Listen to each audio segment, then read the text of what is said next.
State lawmakers set to meet in September to discuss the juvenile crime crisis. But can our youth wait that long? I think a lot of this hearing is designed to placate the public. Why some believe the meeting is a waste of time, and what others say needs to happen now. Plus, residents eager to make their concerns heard on the violence plaguing their communities. I want the commissioner to realize everything that's going on and just do something about it. A mother's plea for her son's education inspires a movement. We have a deep belief that education can change people's lives, especially children. The action Sylvan Learning's CEO is taking to help families in need in tonight's Project Baltimore. Then murder charges drop before the trial even starts. We look at the judge's decision after the prosecution asked for a one-day delay. Live from WBFF in Baltimore, this is Fox 45 News at 10. Good evening, I'm Kai Jackson. And I'm Mary Bubala. Fox 45 News is questioning where the urgency is among city and state leaders when it comes to the juvenile crime crisis. Well, 4 teenagers were shot in the last week alone. They range in age from 14 to 19. The latest happened early this morning. Police say a 17-year-old girl is one of 3 people shot in West Baltimore. She is expected to be okay. One of the other 2 victims, though, died. Baltimore City isn't the only place seeing a problem with juvenile violence. Last week, 2 teenagers were shot in Annapolis. One of them died. And tonight, we're hearing from residents fed up with the violence. A lot of things that's happening, it's children. It's children running around shooting each other and stuff like that. Well, some state lawmakers plan to come together in September before the session starts in January to talk about the rising juvenile violence. But as the problem shows no signs of slowing down, some are questioning if Maryland's young people can even wait that long. We have live team coverage tonight, starting with Jeff Abel, and a closer look at those concerns. Well, lawmakers are vowing to examine whether these new reform laws are actually causing more violence than they're preventing. They've slated hearings for September, but tonight critics are complaining that may not be fast enough. A year and a half after lawmakers passed juvenile justice reforms, Signal 13, Signal 13. Juvenile crime is still racing out of control. This is what police say a 15-year-old was packing in Baltimore this weekend. It was recovered during a chase on Baltimore's northwest side. Prosecutors say juvenile reforms are in desperate need of reforming. They come in, we can't detain them. They're back in the community the next day. They get picked up for the second one. Can't detain them. They're back in the community again the next day. They pick up a third. They're back in the community again the next day. In response, the same lawmakers who approved reforms have called a hearing in September to determine whether the laws are actually allowing teen criminals to run rampant. Among their concerns, the new laws bar anyone 13 and under from being criminally charged and cap probation for others at 6 months. After we passed the legislation, what became clear over the last year is that there are not the services that are necessary for these kids. There just aren't. They know as well as I know that those services are not there. Critics complain that the sense of urgency in Annapolis may not be urgent enough. The hearing to address juvenile violence is still 2 months away. An 8-letter word. Vacation. Political scientist John Deedy suspects lawmakers scheduled the hearing after summer break. I think a lot of this hearing is designed to placate the public. Because the legislature doesn't meet until next year, Deedy says the hearing will likely result in far more talk than action. It's going to give people the political security to say, look, I take this seriously. I want something done. But it's not going to create action as far as concrete legislative program, because you still have to get some sort of program through the legislature, and then the governor has to sign off on it. Again, those hearings, one in the House, one in the Senate, now set to take place in September. We're live tonight. Jeff Abel, Fox 45 News. Jeff, thank you. Critics take issue with 2 juvenile justice laws. One is the Juvenile Justice Reform Act. It prevents children 13 and under from being charged with most crimes. If a child commits a misdemeanor, the maximum sentence is 6 months probation. If a child commits a felony, the maximum penalty is 1 year probation. Then there's the Child Interrogation Protection Act. It stops law enforcement from speaking with any child until they've spoken with an attorney. Unlike adults, children can't waive the right to speak with an attorney. Critics have called on the governor to call a special session to pass new laws to curb crime. Fox 45 News has heard from several state leaders who believe the laws tie the hands of police and prosecutors. I think without question, over the last several years, the General Assembly has changed a number of the laws that deal with juvenile crime, and I think that's certainly led to some problems. To be honest, I think it's one of the worst pieces of legislation I've ever read, because what it has done is taken the process of holding juveniles accountable away from prosecutors. It's becoming more and more difficult to hold juveniles accountable. Well, according to state law, if a young person is charged as a juvenile in any crime, even the most serious ones like murder, all of the information about the case is hidden from public view. That could be the case with the 16-year-old squeegee kid convicted of voluntary manslaughter in the death of Timothy Reynolds. The defense plans to appeal to have sentencing move to juvenile court. If that happens, the public will no longer be able to access details of that case. And that brings us to our question of the day. Do you think information about juveniles charged with serious crimes should be private? So far, 100% of voters say no. Head to foxbaltimore.com/vote to weigh in. Juvenile crime is also a concern for residents in Baltimore's Park Heights neighborhood. They're calling on Acting Police Commissioner Richard Worley to do something about it before his confirmation hearings next month. Fox 45's Keith Daniel spoke with a community member and takes a closer look at his concerns. Keith? Well, Kai, the mayor said he's confident that his nominee, Acting Police Commissioner Rich Worley, can help make the city safer. And tonight, taking that choice on the road for public feedback, and they're talking tonight. Kennard Harris is setting up for business in his neighborhood. A snowball stand at the corner of Reisterstown Road and Cordelia Avenue in Park Heights. His second season for sidewalk sales. But as he prepares, it's police he's talking about. A single voice in the community speaking out for many others about the crime in their neighborhood. A lot of things that's happening, it's children.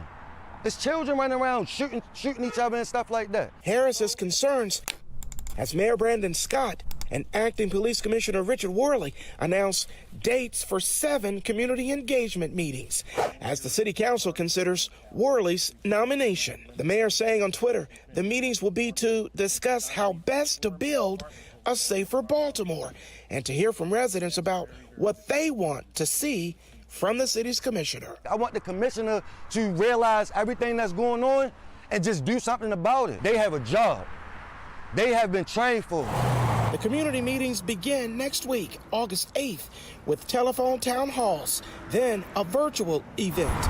The first in-person meeting, August 14th, at the Lord's Church on Park Heights Avenue in Park Heights, a community in the Northwestern Police District, which according to data gathered by Fox 45 News, has seen 13 homicides since January through Thursday last week. The youngest victim, a 15-year-old boy. A council district, according to police, that's seen 21 people shot and survived so far this year. The shootings matter to Harris, but he says there's also another concern. That's something that they should take seriously. Community engagement after witnessing, he says, an incident last week involving police and a boy who was let go. It matters to me because me watching it and me honestly see that kid didn't have anything. He goes to work. He's not even an outside kid. It was a kid that I honestly know. So for me to see that and him all roughed up and all that, like he's a drug dealer or something, that was wrong. If they have to be out more, dealing with people more, that is their job. Deal and talk to people more so you can have a better understanding. A passionate community voice. Meantime, for more information on the community meetings with the mayor and the acting police commissioner, just go to our website, foxbaltimore.com/newslinks for those dates and locations. We're live tonight. Keith Daniels, Fox 45 News. Keith, thank you. Some citizens have complained about quality of life crimes. More than 5,000 cars have been stolen from Baltimore City this year. Last week, 383 vehicles were taken in the span of 7 days. Prosecutors say holding suspects accountable can be difficult. The city also is dealing with shoplifting. Several Baltimore businesses have closed because of theft, including Eddie's in Mount Vernon. You can find more on these stories on our website, foxbaltimore.com. Well, Acting Commissioner Worley also facing questions about his department's response to the Brooklyn Homes mass shooting.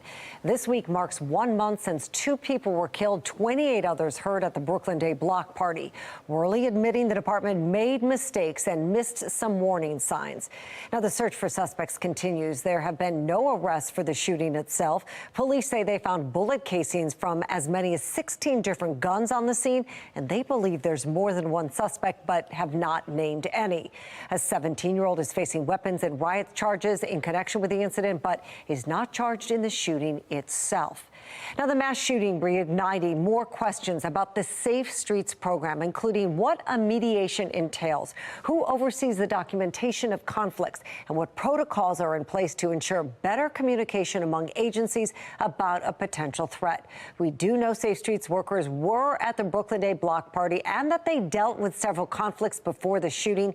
We don't know anything about those conflicts, nor why Safe Streets workers left early without telling police about potential threats. Now, Fox 45 has been asking for more information about employees for years.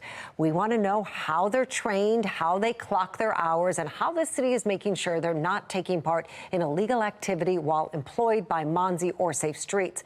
Safe Streets workers are not city employees. They work for the organization that runs their location, like Catholic Charities. Those organizations refusing to answer our questions. Now, Fox 45 News not the only ones demanding answers. Many city council members are as well. A lot of concerns that they couldn't answer basic questions, that they haven't reviewed the after-action reports of the 5 incidents that occurred that day. This is an agency that we're giving $20+ million to and has 40+ employees. Work should have been done. Should Monzi be getting the level of funding that it is? Right now, I think that until we start to see transparency in data, I think that money should be held to a halt. Well, we've been asking you, do you think Catholic Charities should be more transparent about the Safe Streets program? 96% of voters say yes. A former Baltimore County official, Christopher McCollum, is sentenced to 6 months in prison today. He was charged with theft, embezzlement, and perjury in February. He pled guilty to the theft and perjury charges in May. Prosecutors say McCollum stole from the campaign finances of 2 committees. You can read more about the charges on our website, foxbaltimore.com. It's been a gorgeous day, and overnight we stay pretty quiet with mostly clear skies. Temperatures will go from the mid-70s down to the upper 60s overnight. That's going to keep us pretty mild. And notice we start with plenty of sunshine for the morning. We're in for another gorgeous day. I'll let you know what you can expect for the rest of the week in my full forecast. Back to you. Jasmine, thank you. Coming up on Fox 45 News at 10 o'clock tonight, a judge dismisses the first and second-degree murder charges against the suspect after a prosecutor calls in sick. We take a closer look at that decision that some are calling strange and tell you what comes next. Some political drama in Harford County as a councilman accuses the county executive of spying. What he's accusing Bob Casserly of doing and how the county executive is responding. And right after the break tonight, a call for help from a Baltimore mother is launching a movement throughout the city.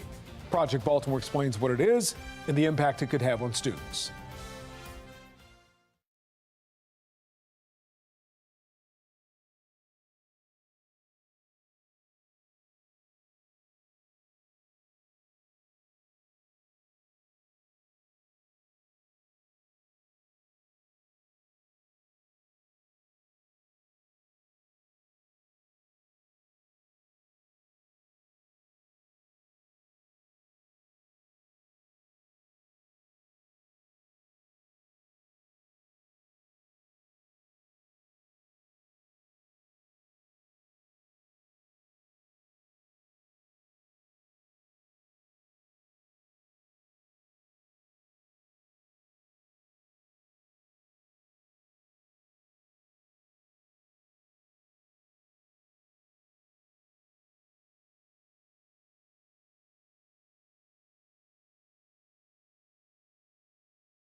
Tonight, a plea for help from one Baltimore mother launches a movement throughout the city. Some call it a movement that Project Baltimore's Chris Papps found is trying to change Baltimore by changing children's lives. We're going to do the first one together. 765. So what are we going to put down here? Times 4. Good. Oops, that's a bad zero. Let me fix that. 3,060. Did we get that? Because of the +3. For the next 90 minutes, these students and their tutor will work on math problems like this one. Divided by 5 is? Strengthening a foundation that for many Baltimore City students, That would be a 0 down here. was never laid. An educational failure that parents like Nichelle Watkins believe I have a black son that got to grow up in Baltimore City. is life or death. There's only 2 ways out. You're either going to be dead or locked up. And I don't want that for my son. I'm not going to have that for my son. Did you see the story that Project Baltimore did on Nichelle Watkins? Yes, I did. John McAuliffe is the CEO of Sylvan Learning, headquartered in Baltimore County. I did see that, as did several other members of Sylvan. When Project Baltimore first met Watkins in February, she was desperate. At the time, her son was in 4th grade at Johnston Square Elementary, one of 23 city schools where Project Baltimore found 0 students who took the state test last year scored proficient in math. 0. This is what Watkins said about her situation. Look around. I'm in public housing. I can't afford no $1,000 tutor from Sylvan, but that's what he needs, a tutor. You feel horrible because you know it's a reality, which is a terrible situation. But we have a deep belief that education can change people's lives, especially children. Thank you. After Watkins shared her story, there is an outpouring of support from the community. Now, though, it's time for me to know, including this tutor, who's been working with her son one-on-one every week. He opened his present. Sylvan also reached out to Watkins with an offer that could help not just her child, but dozens of other Baltimore City students. We've all seen the stories. We've seen the test scores. This summer, Sylvan is trying something it's never done in its 40-year history. Go to the back of your book. A summer learning program at 3 locations around the city. What are we doing after we did 7 times 3? Each one offering tutoring for free. So that's 0 right here. These students are learning at the University of Maryland, Baltimore location. In total, 60 students signed up for the program, which focuses on math. No one was turned away. Times 7. So for 90 minutes a day, 4 days a week, for 5 weeks, each child will have received about $1,500 of tutoring at no cost. Good job. Each of these students was assessed on day 1. At the end of the program, they'll be reassessed to measure their progress. I think that as a community, it's the greatest thing that we could do for children, is to provide them an education that gives them opportunity. It's wonderful for the parents who can afford to come to Sylvan. We would love to help as many kids as we possibly can. Coming up next week, we will revisit the Sylvan program to show you how the students progressed. McAuliffe said if it's successful, it could be expanded to more locations in Baltimore next summer, or even duplicated in other cities. I'm Chris Papst, and this is Project Baltimore. While President Biden is taking some time away from Washington early this week, Republicans are amping up their investigation into he and his family. I'll explain how coming up. A Baltimore City judge dismisses murder charges against a suspect after a prosecutor called in sick. A closer look at the decision and why some experts say it doesn't make sense.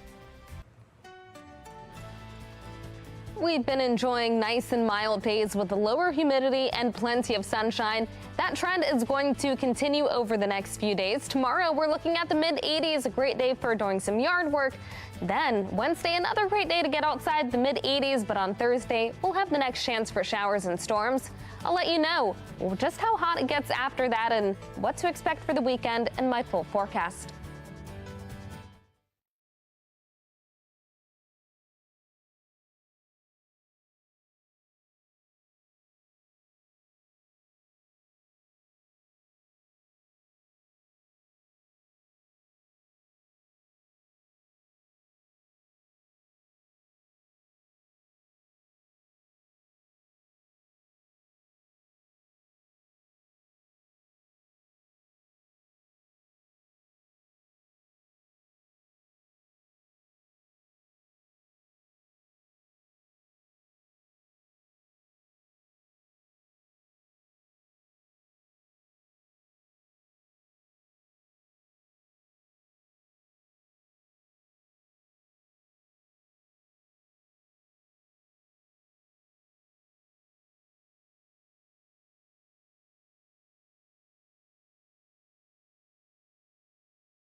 Some Republicans on Capitol Hill touting new information in the investigation into Hunter Biden, saying there's evidence he leveraged his father's power when he was vice president, putting him on speakerphone more than 20 times during business dealings.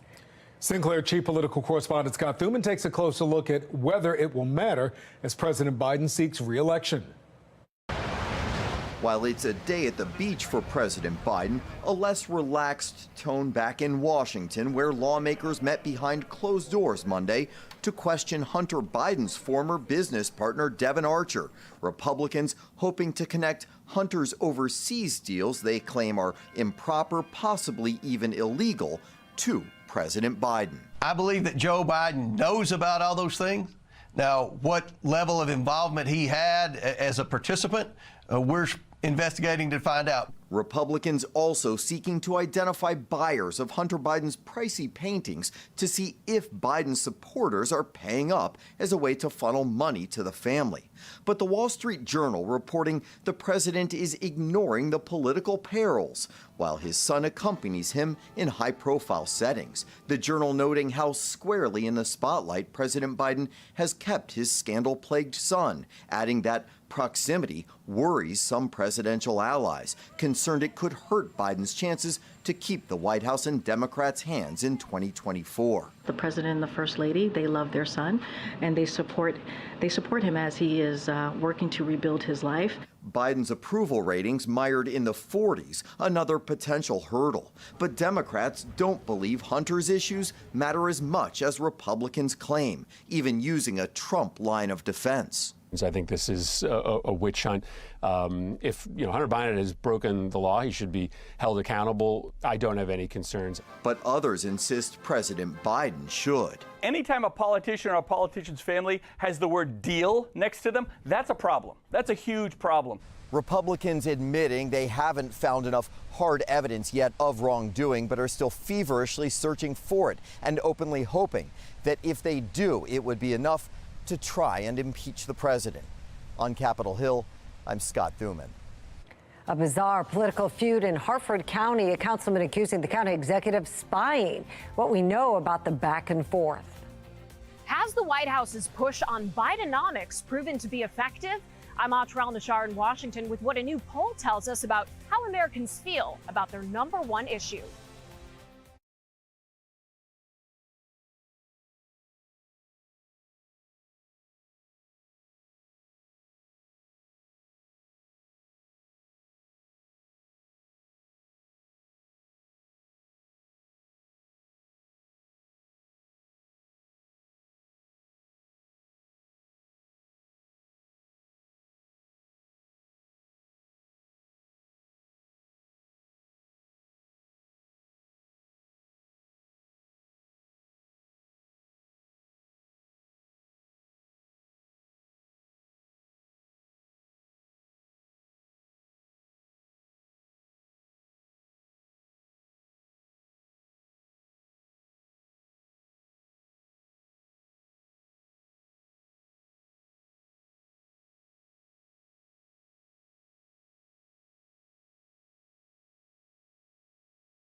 We are following three big stories at 10:30. 2024 presidential candidates are rolling out their economic plans. We take a closer look at Ron DeSantis' plan and how Americans feel about the economy. A Harford County councilman says he has evidence the county executive spied on him and others.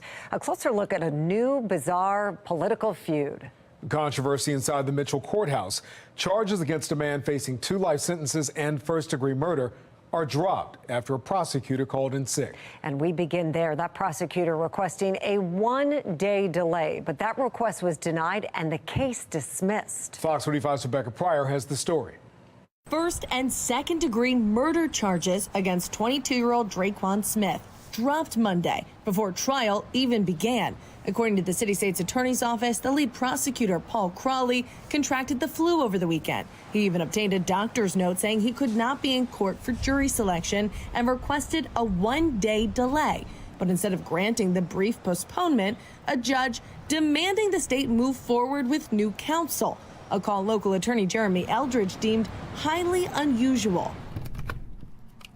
There is case law in the state of Maryland that speaks to the fact that prosecutors are not fungible, meaning they can't simply be replaced by another line prosecutor. And the more serious the charge, the more important that rule is to adhere to it. In this case, Smith is facing 2 life sentences and decades behind bars for more than a dozen other charges after police say he shot and killed another 22-year-old man during a daytime attack in South Baltimore last year. Police records show witnesses identified Smith as the man searching for the victim just before the incident to, quote, get his money from him. So at a last-minute situation like this with a medical illness, it would be highly unusual and potentially inappropriate to just slide a different prosecutor in. The city state's attorney's office sending a statement to Fox 45 reading in part, quote, this was not acceptable. The court forcing the state into the Hobson's choice of maintaining its prosecutorial independence, function, effectiveness, and continuity versus public safety and accountability does not serve the public interest in any way. Fox 45 also sending questions to the Maryland judiciary asking, what is your response to the state's attorney's argument? And why was a 1-day delay denied? They replied, quote, the rules of the judicial conduct prohibit a judge from commenting on pending cases, even though the case has been dismissed. Meanwhile, as for Eldridge's best guess, the court feels pressure to resolve the overwhelming number of cases that are in a backlog situation. Although it remains unclear how a 1-day delay would impact the court's COVID backlog. But that seems to be the issue. Rebecca Pryor, Fox 45 News. Smith was recently convicted of attempted murder in another case this year, so he won't be released anytime soon. Instead, the state will recharge him and retry him in this case while he's still incarcerated. A new court date is expected within 6 months. And the judge in that case, Judge Melissa Finn, has handed down a few high-profile decisions, including the decision to vacate the sentence of Adnan Syed. The family of Heyman Lee argues Finn and prosecutors violated victims' rights, saying they didn't give Lee's brother enough time to attend the hearing and give a victim impact statement in person. Syed's conviction was later reinstated. The Maryland Supreme Court will hear the case in October. Judge Finn also accepted a plea deal from Marilyn Mosby's office that released convicted arsonist Luther Trent. Trent served less than 6 months in jail after he admitted to trying to burn down his ex-girlfriend's house with her and her roommates inside. Finn eventually overturned that plea deal. Federal prosecutors went on to sentence Trent to 12 years in prison. And last June, police say Austin Davidson killed a Wicomico County Sheriff's deputy. In 2019, he faced 20 years for armed robbery, but Judge Finn sentenced him to probation before judgment, setting him free. And days after that case, Fox 45 News learned Joseph Black, the man accused of hitting and dragging a police officer with his car, also was out on a plea deal from Finn's courtroom. He had been charged with attempted homicide, but that was pleaded down to handgun charges, setting him free after serving 20 months. The annual report from the Inspector General's office is out. On Fox 45 News today, we spoke with Isabel Mercedes Cumming about the progress her office has made in the last few years. When I first started, we had 70 hotline complaints. This year we had over 1,000. Wow. And I remember promising the citizens that I wanted to double it and double it again. Well, we're 10 times now, and it's because of the citizens, and we are so grateful. Well, the report shows the Inspector General's office identified $7 million in waste, saving the city 3 times its own budget, which is about $2 million. The office issued 16 reports in the last year, and as Cumming mentioned, they received more than 1,000 hotline complaints. The Inspector General encourages citizens to come forward with their concerns. She says she plans to hold more outreach events and classes to teach citizens how to get more involved with the office. Well, data shows Maryland U.S. Attorney Eric Barron and City State's Attorney Ivan Bates' focus on guns has led to more repeat violent offenders behind bars. Homicides are down 25%, and non-fatal shootings are down 6.5%. And we think it's clear, and the data demonstrates that it's because we're working as a team. We're working collaboratively. Last summer, Barron announced a so-called Al Capone prosecution model going after guns and repeat violent offenders in unconventional ways, like for fraud with the COVID relief plan. Barron creating a CARES Act strike force with the Department of Labor Inspector General, and last month established the Maryland Financial Intelligence Task Force. I really believe this is a stain on our local democracy in Harford County. How can our community and our constituents trust this government if we're spying on each other? A bizarre political feud in Harford County. A councilman is accusing County Executive Bob Casserly of spying on fellow politicians, law enforcement, and citizens. Fox 45's Amy Simpson spoke with the councilman today. She has the story. Bold allegations being levied tonight. Harford County Councilman Aaron Penman accusing County Executive Bob Casserly of weaponizing government to target and spy on those who seek oversight. I call balls and strikes. If there's something not right, I bring it out. Penman says he has evidence of the Casserly administration monitoring phone calls and emails between himself, Harford County Sheriff Jeff Gaylor, the former county executive, a private attorney, and targeted citizens. I think I understand why this is happening. Today, the councilman telling Fox 45 News he believes he was being watched after raising concerns about the possible misappropriation of millions in county funds back in May. I believe they're trying to find out exactly what I know, where I forwarded that information.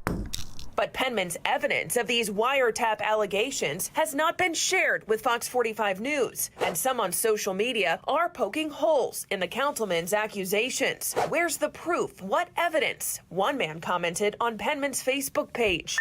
Today, the councilman said he turned that evidence over to law enforcement. I don't have it to share with you. I'm sure whenever their investigation is complete, they'll forward it out to where it could be public. Today, a spokesperson for County Executive Bob Casserly said Casserly was unavailable for an interview. This is the second time in the past 2 months that the councilman has made wholly unfounded, malicious, and slanderous allegations of criminal misconduct by the Casserly administration. The spokesperson said, in part, calling the allegations a deplorable political stunt, and this conduct is especially egregious given the councilman's prior law enforcement experience.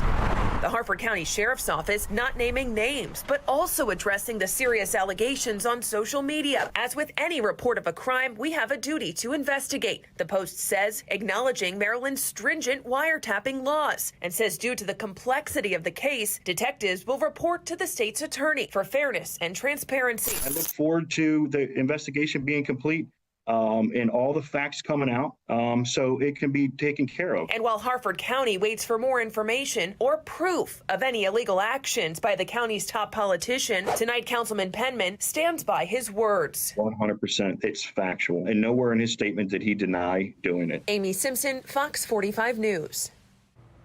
Well, community members making their voices heard on the Red Line project during an input meeting tonight. Some people Fox 45 News spoke with say they see it as a potential first step to more comprehensive public transportation in Baltimore. You know, as you know, the challenge is, for people to use it, it has to connect to places people want to go. And so that's the challenge. And I don't know that this will be enough to do everything that people want, but it can be a major step. Well, tonight's meeting is one in a series of community feedback sessions. The last one will be held tomorrow. Governor Moore announcing relaunching the project last month. The Red Line would connect communities from Bayview in Baltimore City to Woodlawn in Baltimore County. When Governor Hogan canceled plans for the Red Line in 2015, the project had an estimated price tag of $2.9 billion. The price and low ridership have some critics concerned. No way that it makes sense to spend that much money to carry that few riders. They don't ride transit to work. Less than 10% take transit to work. And yet the taxes that are used to support transit are, many of them are very regressive. Well, you can find more on the Red Line project on our website, foxbaltimore.com.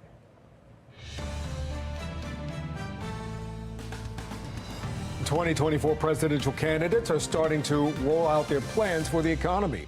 Florida Governor Ron DeSantis became the latest to introduce his economic agenda today. And national correspondent Atra El-Nashar has a closer look at that and what a new poll tells us about what voters think of President Biden's latest push on this top issue.